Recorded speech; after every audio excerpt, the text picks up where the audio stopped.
Don Domingo, så du ulvene? Antonio, jeg så dem. Don Domingo, så må du være søndagsbarn, ligesom jeg. Okay, so we're doing a quick end of training camp interview with the boy Banker from Silkeborg and the locomotive from Randers. How long does it take you to do your hair in the morning before a bike ride, Morten? About an hour or so. Yeah. I think. Do you work hard on it? A bit, yes. Matt, you're missing a little bit of hair, I can see there. Do a little bit of a closing. What made you shave the head? What's the reason for this? For my change of hair? Yeah. Well, it's getting thinner, so I have to grow more. Okay. Yeah. Okay. Old man now. When you're, who was fastest up the mountains this trip? I think it's me, because Mads is he's better. Fat ass. Yeah, he's better at fat ass. So you mean your teammate needs to lose a bit of weight before he races this year? Maybe. It comes quick. How's Morten swimming coming along, Mads? I have no idea. I haven't seen him swim No? since summer.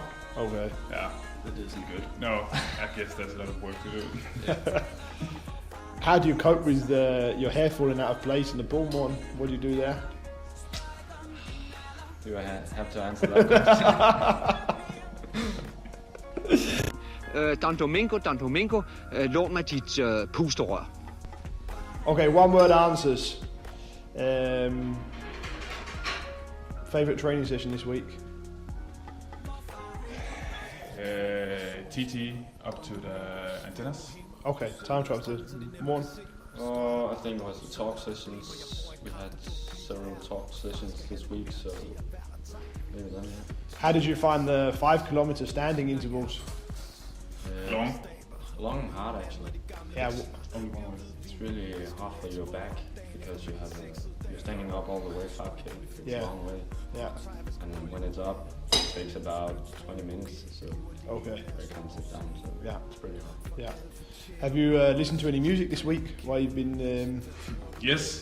what have you been listening to? Suspect søndagsbarn. Okay. With Don Domingo. Don Domingo. Have you seen Don Domingo? No, but we've been looking every day. Have you seen any wolves? Yeah, the first day. Baby wolf Yeah. run down by a car. No. Okay. Yeah. Didn't you see that in the car? No. Are you a Sundays child? No, Thursday child, I think. Are you a Sundays child? Yeah, So you're one of Don Domingo's own. exactly. I'm gonna be Don Domingo in 50 years. So you plan on moving down here and taking over from Don Domingo?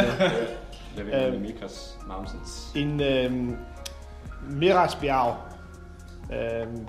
how's that in the winter? Forfærdeligt koldt.